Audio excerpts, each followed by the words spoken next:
Let's have a proper look at restrictions now.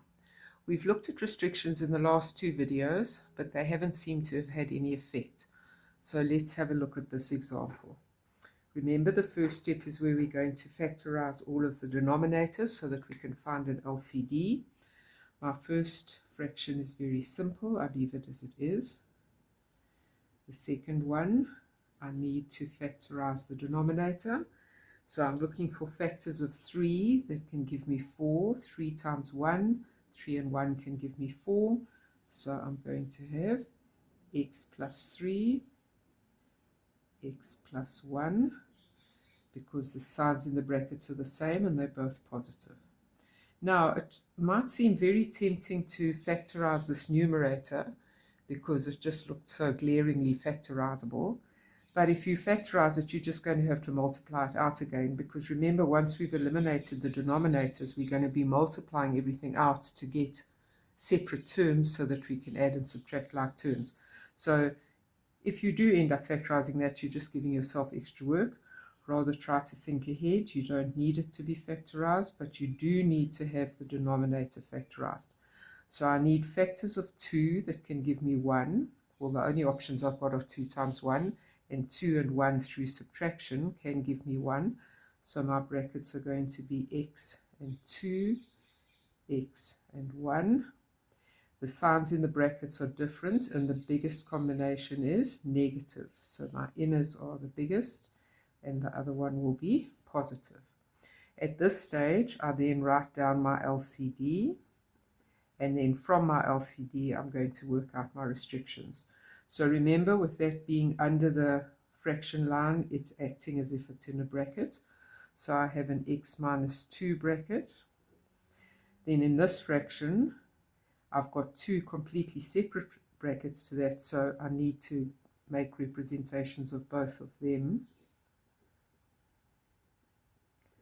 And then looking here, that bracket is already represented, and that bracket is already represented, so that's my LCD.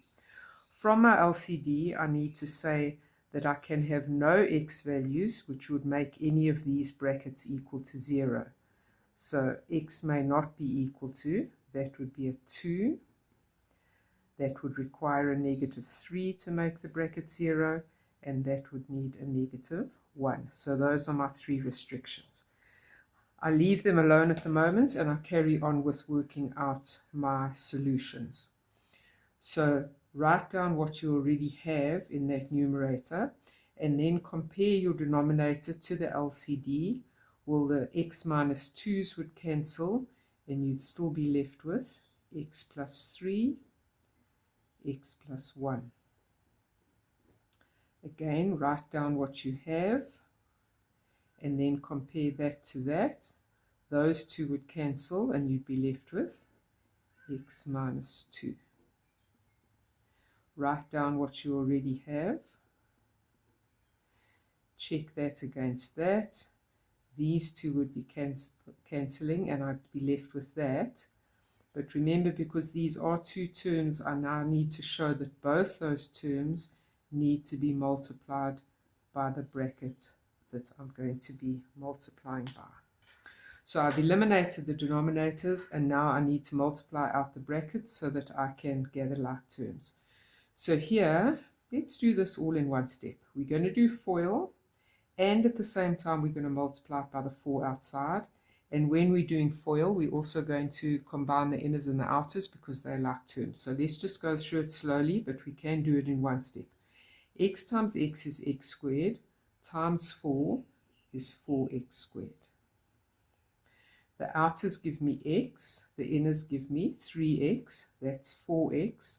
4x times 4 is 16x. The lasts give me 3. 3 times 4 is 12. So if you're systematic in your thought process, it's actually very easy to do that all in one step. I'm simply multiplying the negative 4 into this bracket now, so I'm going to have negative 4x. Negative times negative, remember. And this is a simple FOIL situation, and again I'm going to do the outers and the inners together. So 3x times x is 3x squared. 9x plus 6x is 15x. And the outers are going to give me plus 18.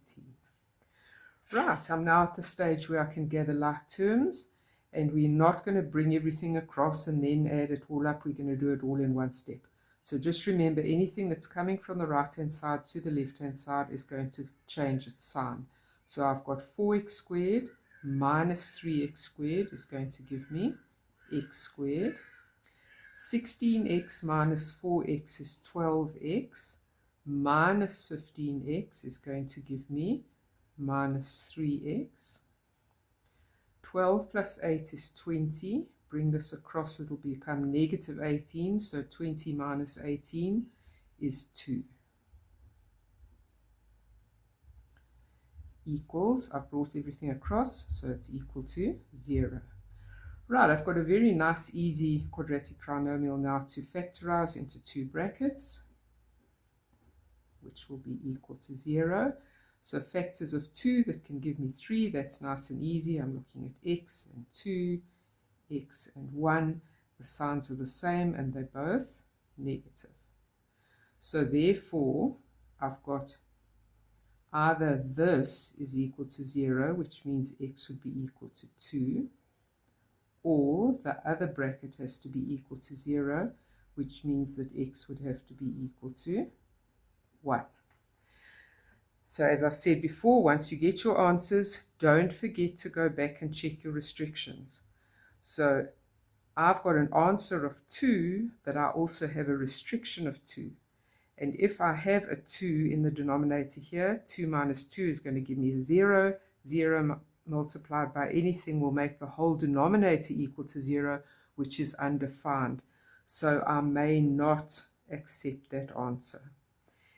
X equal to 1, well, I have that x may not be equal to negative 1, but that's different to positive 1, so I can accept that one. So this is a very good example to show you that the restrictions aren't just there because you have to do them. The restrictions are there for a very specific reason, and every now and then you're going to get an example where one or two of the restrictions will throw a solution out, and you need to be very aware of that.